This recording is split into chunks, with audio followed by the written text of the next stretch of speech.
destruir o Estado, esta é a fundamental. É nisto tudo. Oi, Igor. No meio da sua fala, você falou que quando o trabalho associado estivesse instaurado, as alienações, elas cessariam. Aí eu queria que você falasse um pouquinho sobre o que são essas alienações, porque tem esse problema, estranhamento, alienação, tudo isso que está perturbando aí a minha cabeça. A nossa cabeça, eu acho. Né, Rafa? Estou estudando.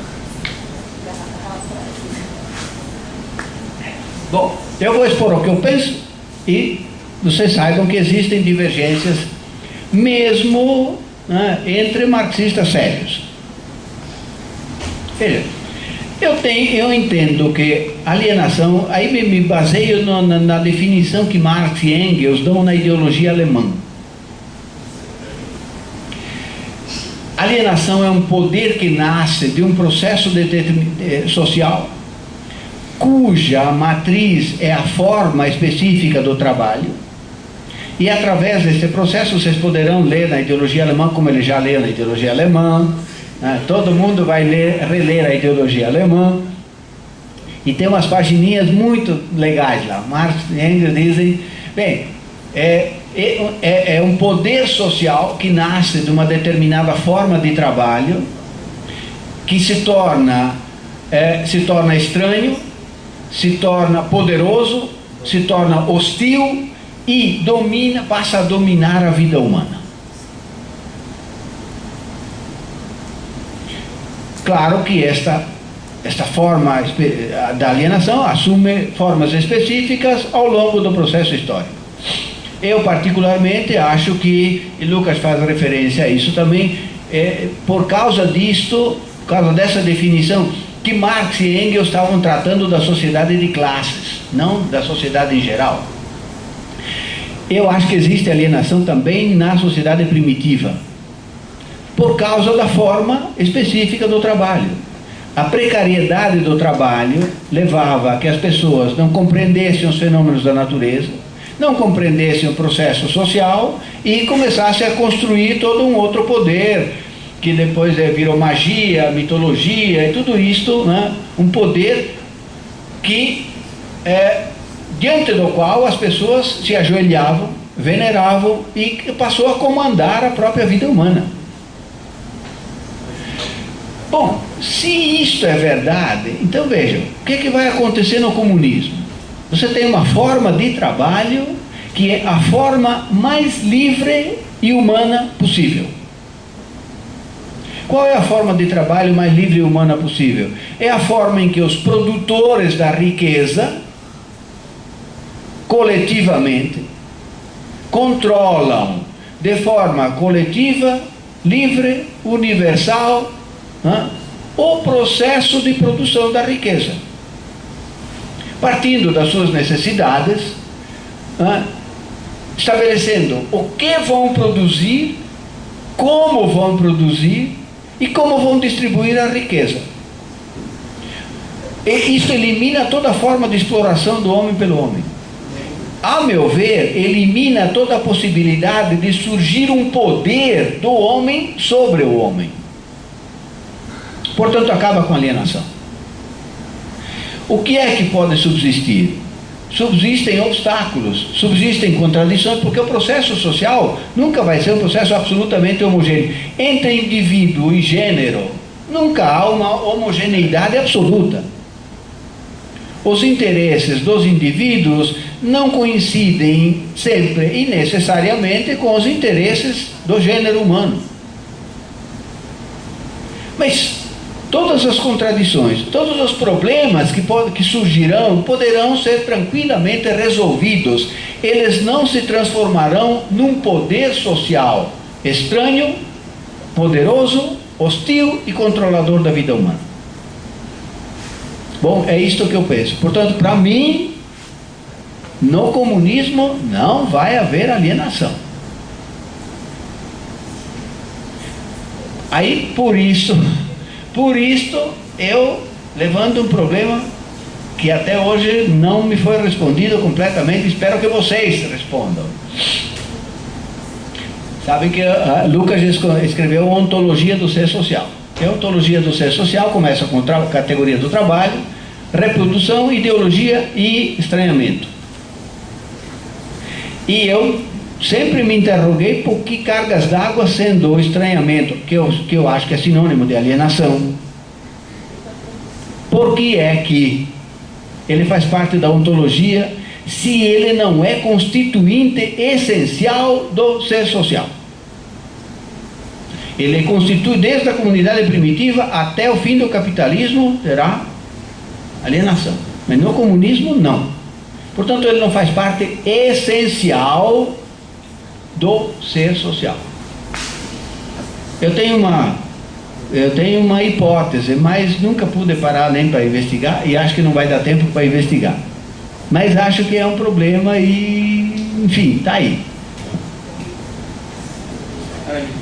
Oi, gente, meu nome é Anne, sou professora. Anne, a professora historiadora, eu dou aula para os filhos dos trabalhadores e para os filhos da alta burguesia. Dentro de tudo que você falou, compreendo, concordo, eu tento estudar o marxismo dentro das minhas limitações intelectuais, políticas. E o que me parece, assim, que a crítica radical precisa ser feita, que a revolução está posta na realidade quando possível.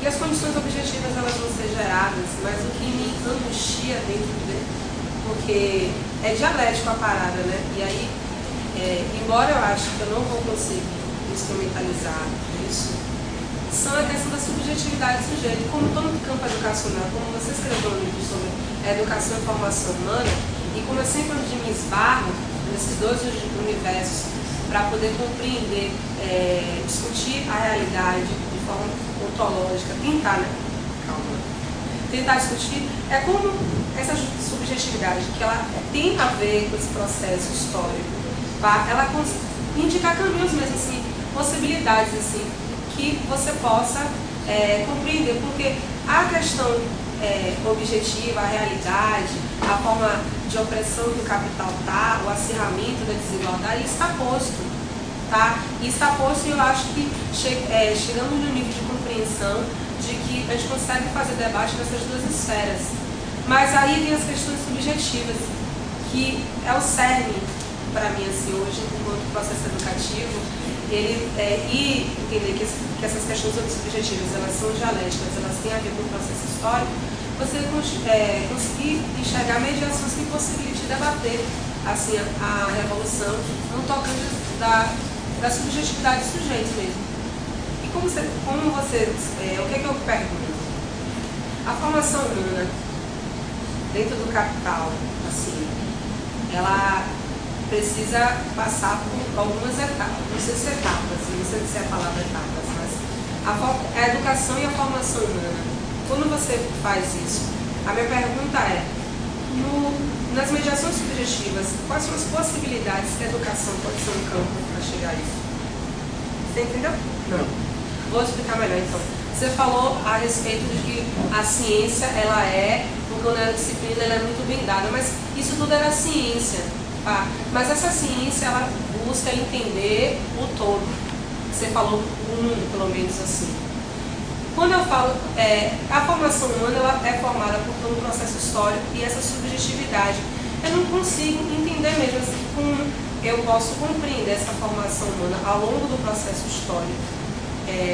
Hoje, dentro de poder fazer uma crítica subjetiva, assim, da subjetividade do sujeito. Por exemplo, eu consegui chegar a debater no mesmo nível de patamar, assim, porque a sociedade de classe ela é excludente. Como deve se processar a educação dentro disso? A educação, dentro dessa esfera radical de buscar a revolução, como é que ela deve se mostrar? Qual o papel que ela cumpre? Você vai fazer o minicurso amanhã? Eu estou tentando, mas aí o que acontece? Amanhã? Não, é sério, eu ia fazer vídeo de liberação, pá. Só que me ligaram do trabalho, eu estou negociando, porque senão eu vou ter que sair 4 horas. Então tente negociar lá, porque eu amanhã vou tratar especificamente dessa questão, educação e formação humana. Aí. Então, querida, eu não vou poder agora resumir o que eu vou tratar amanhã em algumas horas. É como eu não ia amanhã, aí a ideia era essa. Indicar. Ela é certinho, né? Ela quer. Desculpa, brincadeira. Não dá para responder isso, a não ser, veja, examinando como é que se constrói o processo social a partir do trabalho. Qual é a origem, a natureza e a função da educação e da formação humana? Eu não posso fazer aqui, eu vou fazer amanhã. Então eu vou lá tentar mostrar isso, como é que se forma então a relação subjetividade e objetividade, como é que ao mesmo tempo que você constrói o mundo, você constrói a subjetividade, como pode compreender o mundo e brigar para construir outra objetividade. Só digo isso e você tem que vir amanhã. Tá. Então, estou negociando. Pede a filmagem. Pedi a filmagem. Felipe. Olá, bom dia. Primeiro, para analisar aqui o espaço muito bom. Utilizar o contexto da esquina histórica que os movimentos de esquerda estão inseridos, né? De confusão, de orientação, todo espaço de formação com intencionalidade é importante, né? Eu queria parabenizar mesmo o pessoal que construiu a atividade. Eu queria perguntar assim, vou falar ao professor, mas ao militante Ivo, né? Como transcender essa radicalidade teórica para uma radicalidade prática? Naquele sentido mais urgentista mesmo, né? De como inserir qualitativamente as massas no processo da luta política. Como combater o isolamento das vanguardas que de tão radicais se isolam das massas? Como é que a gente pode fazer essa mediação? Né? Qual seria essa mediação? O problema estaria nas liberdades democráticas ou na sua restrição a essas liberdades democráticas? Eu acho que esse é um pouco o desafio que nós temos, né? De desmobilização, de descenso. Então, como é que você retira a centralidade de intelectuais bem compreendidos para uma inserção qualitativa das massas na luta política, né?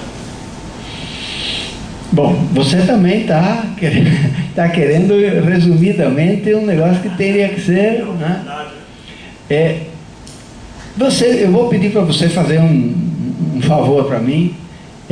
Vá lá no meu site, pegue aquele livro, o site todo mundo tem, www.ivotonet.xpg.com.br. Tem um livro lá chamado Descaminhos da Esquerda. Para responder a sua questão, que é muito importante, não dá para responder sem passar a limpo esses últimos 150 anos. Para a gente entender por que é que nós chegamos nesta situação, quem são os responsáveis por nós chegarmos nesta situação, e então o que nós podemos fazer a partir desta situação. Não dá para começar pelo final.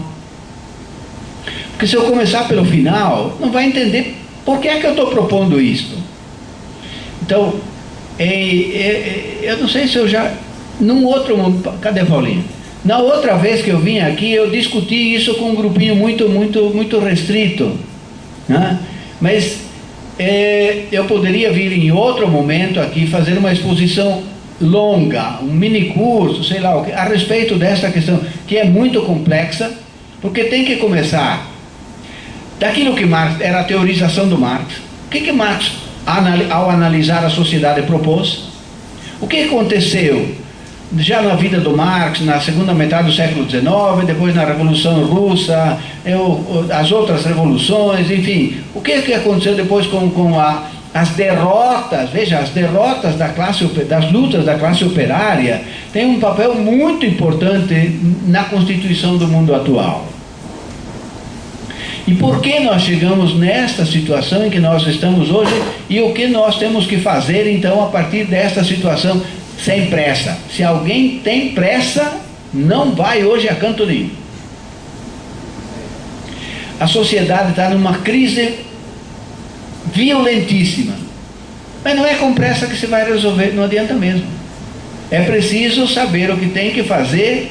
Eu digo assim, é melhor fazer pouco no rumo certo do que muito no rumo errado. Então tem que ter paciência. Eu sinto um pouco de impaciência no sentido de que, bem, a gente tem a teoria já e tem como levar às massas. Eu acho que não é bem este o problema.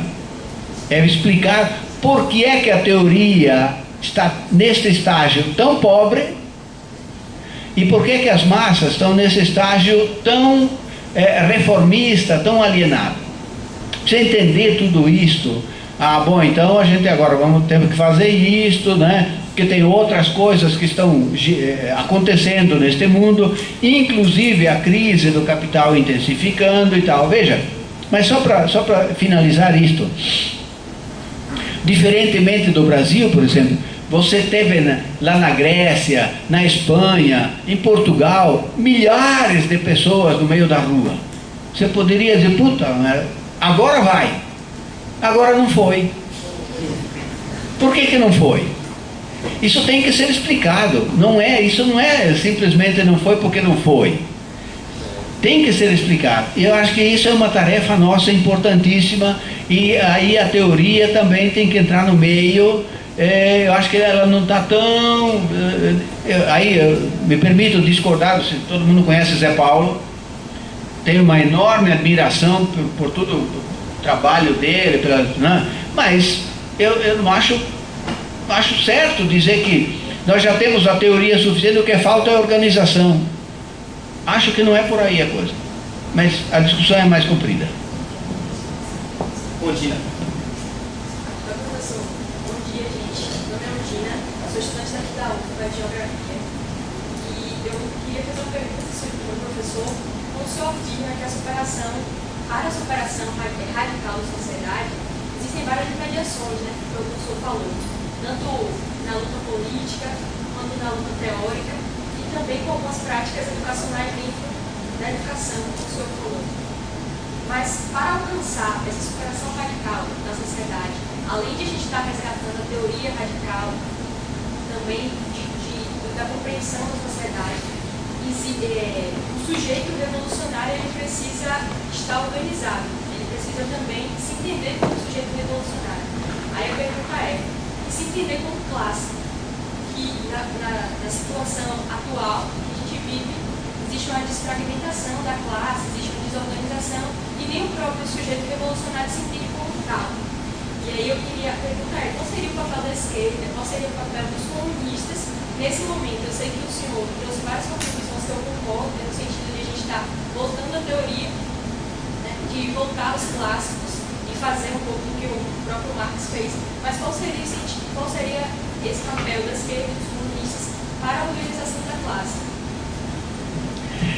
Eu vou pedir para você também dar uma chegadinha lá no meu site e... Eu li, inclusive. Você leu um artiguinho lá chamado O Grande Ausente? Não, eu li os 10 caminhos. Tá, ótimo. Mas... Hein? O Catatal. Tem o Catatal. Isso, tá lá no Catatal. Tem um testículo, quer dizer, um textinho pequeno, chamado O Grande Ausente. Veja, se é verdade que a classe operária é o sujeito fundamental da revolução,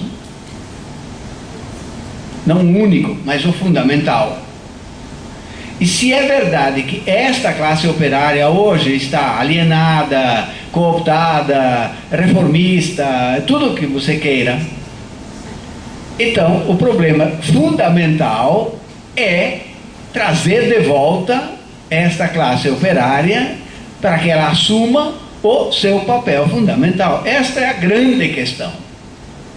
Isso implica duas coisas, implica teoria e implica prática. Eu não sei como fazer isto, não tenho absolutamente resposta a como fazer isto, do ponto de vista prático.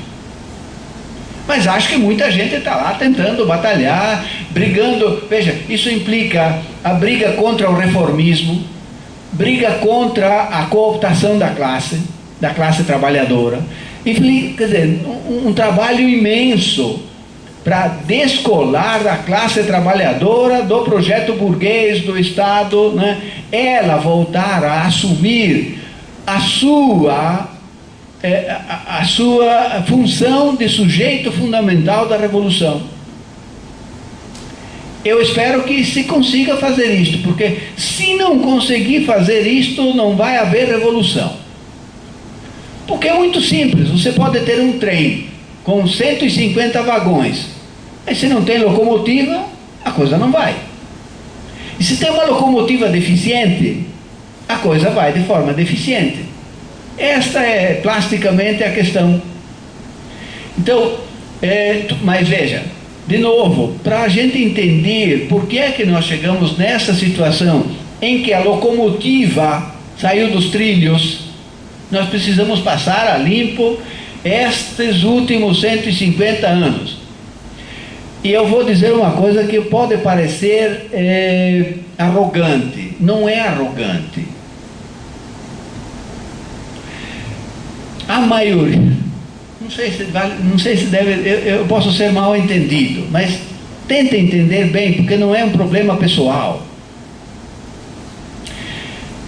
A crítica radical a todas as tentativas revolucionárias, deixando bem claro que nenhuma delas foi uma revolução de caráter socialista. E por que não foi?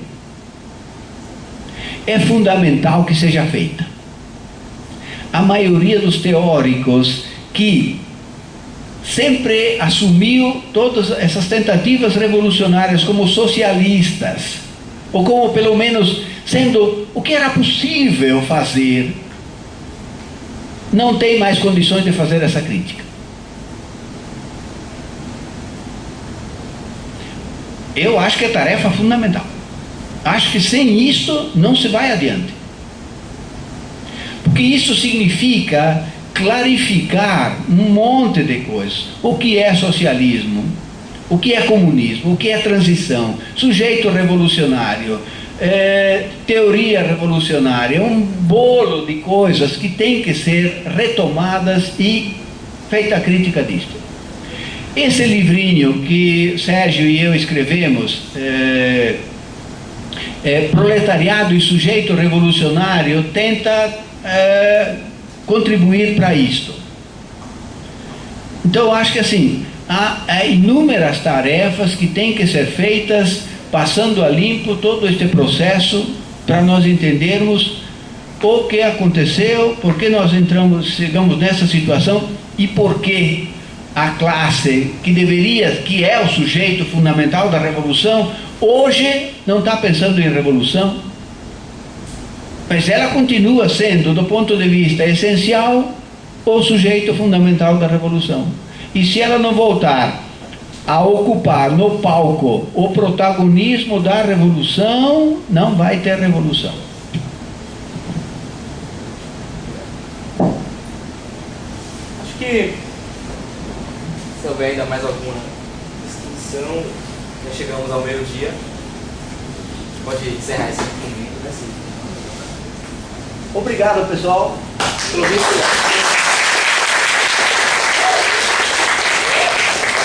Amanhã à tarde, então, quem tiver educação, informação, amanhã de manhã a palestra vai ter. Sim. Não só amanhã à tarde. Isso. A palestra.